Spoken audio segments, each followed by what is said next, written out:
तमिलनाडु के मुख्यमंत्री MK. Stalin के बेटे और तमिलनाडु सरकार में मंत्री उदयनिधि स्टालिन का सनातन धर्म पर दिया गया बयान अब सुप्रीम कोर्ट पहुंच चुका है। जी हां, डीएमके नेता उदयनिधि स्टालिन ने सनातन धर्म की तुलना डेंगू और मलेरिया से कर इसका विरोध नहीं, इसे खत्म करने की पैरवी की थी, जिसके बाद से ही स्टालिन के इस विवादित बयान से पूरे देश में लगातार सियासत गर्म है। स्टालिन पर कई प्रदेशों में एफआईआर दर्ज हो चुकी है। तमाम नेता इस पर स्टालिन सरकार की आलोचना कर रहे हैं, लेकिन इसी बीच देश में विभिन्न पदों पर आसीन रही 262 प्रतिष्ठित हस्तियों ने सुप्रीम कोर्ट के मुख्य न्यायाधीश धनंजय यशवंत चंद्रचूड़ को चिट्ठी लिखी है। जी हाँ, तो कौन है वो 262 प्रतिष्ठित हस्तियां और उन्होंने क्या कुछ लिखा है अपनी चिट्ठी में, चलिए आपको विस्तार से बताते हैं। नमस्ते, मेरा नाम सुमित है और आप देश नीति देख रहे हैं।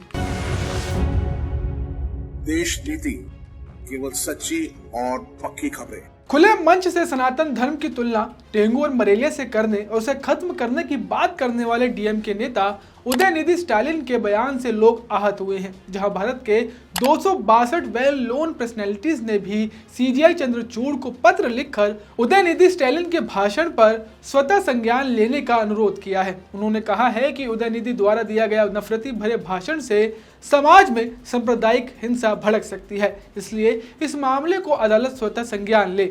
आपको बता दें कि इस प्रतिष्ठित लोगों में हाई कोर्ट के पूर्व न्यायाधीशों के साथ साथ आईएएस, आईपीएस और आईएफएस समेत सैकड़ों नौकरशाह शामिल हैं। इस लिस्ट में लगभग 14 हाई कोर्ट के पूर्व न्यायाधीश भी शामिल हैं, जो दिल्ली, इलाहाबाद, राजस्थान, उत्तराखंड, पंजाब एवं हरियाणा, गुजरात, तेलंगाना और सिक्किम के हाई कोर्ट में जजेस रह चुके हैं। इसी सूची में पूर्व विदेश सचिव, यूपी के पूर्व डीजीपी, भारत सरकार के पूर्व सचिव, पूर्व रॉ प्रमुख, सीवीसी के पूर्व सचिव, पंजाब, यूपी और आंध्र प्रदेश के पूर्व मुख्य सचिव शामिल समेत सैकड़ों आईपीएस, आईएएस और आईएफएस जैसे सरकारी अधिकारी हैं। इसके साथ साथ लगभग लेफ्टिनेंट जनरल पद के 23 से 24 सेवानिवृत्त पूर्व सैनिक भी शामिल हैं। इसके अलावा इनकम टैक्स के पूर्व चीफ कमिश्नर, मध्य प्रदेश और दिल्ली के पूर्व सचिव, उड़ीसा के पूर्व स्पेशल सेक्रेटरी, झारखंड के पूर्व आईजी, पूर्व आईएएस और कंपनी लॉ बोर्ड के पूर्व सदस्य भी शामिल हैं। आपको बताते चले कि पत्र लिखने वालों में 118 आर्म्ड फोर्सेस के अधिकारी भी शामिल हैं, जो कि एक बहुत बड़ी संख्या है, जिन्होंने उदयनिधि स्टालिन के विवादित बयान पर सुप्रीम कोर्ट के अंदर सीजीआई डीवाई चंद्रचूड़ से स्वतः संज्ञान लेने की अपील की है।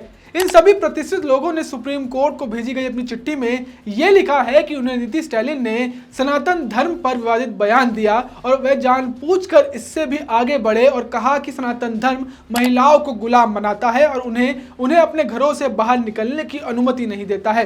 उन्होंने इसके लिए शाहीन अब्दुल्ला बनाम भारत संघ मामले का विवरण भी किया। उन्होंने कहा कि सुप्रीम कोर्ट ने इस केस में देखा और महसूस करते हुए कहा कि जब तक अलग अलग धार्मिक समुदाय सद्भाव से रहने में सक्षम ना हो, तब तक भाईचारा नहीं हो सकता। सुप्रीम कोर्ट ने देश में नफरत फैलाने वाले भाषणों की बढ़ती घटनाओं पर चिंता जताई थी और सरकारों और पुलिस अधिकारियों को स्वतः संज्ञान लेकर ऐसे मामलों में औपचारिक शिकायत दर्ज होने की प्रतीक्षा किए बिना कार्रवाई करने के सख्त निर्देश दिए थे। अगर इस मामले पर किसी तरह की देरी हुई तो ये अदालत की अवमानना जैसा गंभीर मुद्दा होगा। यानी अगर इन सभी 262 प्रतिष्ठित लोगों ने साफ शब्दों में कहा है कि हम सभी उदयनिधि स्टालिन द्वारा सनातन धर्म पर की गई टिप्पणी से बहुत चिंतित हैं, देश के धर्मनिरपेक्ष चरित्र को बनाए रखने के लिए इस पर कार्रवाई की सख्त जरूरत है। इन सभी ने स्टालिन सरकार पर आरोप लगाया है कि राज्य सरकार ने कार्रवाई करने से भी इनकार कर दिया है और कथित तौर पर अदालत के आदेशों की अवमानना की है। उसने कानून के शासन को मजाक बनाया है। अब गौरतलब है कि भाजपा ने बयान की कड़ी निंदा करते हुए उदयनिधि स्टालिन से माफी मांगने की मांग की है, लेकिन बड़ा सवाल यह है कि इस मामले को लेकर देश का सुप्रीम कोर्ट, देश के सीजीआई जस्टिस डीवाई चंद्रचूड़ क्या 262 लोगों की अपील पर स्वतः संज्ञान लेंगे? सुप्रीम कोर्ट इस पर क्या सुनवाई करेगा, वह इस पर क्या रिप्लाई देगा, यह भी एक बड़ा सवाल है। अब आपको क्या लगता है, हमें कमेंट कर जरूर बताएं। साथ ही आजाद मीडिया को आगे बढ़ाने के लिए देश नीति को आर्थिक तौर पर सहयोग दें। चैनल पर आ रहे थैंक्स ऑप्शन का जितना हो सके इस्तेमाल करें, ताकि हम आपके पास ऐसी निष्पक्ष खबरें बिना किसी रोक टोक लाते रहें। मिलता है आपसे अगली वीडियो में, तब तक के लिए धन्यवाद। आपका एक सब्सक्राइब हमारे लिए महत्वपूर्ण है। देश नीति को अभी सब्सक्राइब करें और बेल आइकन को दबाना ना भूलें।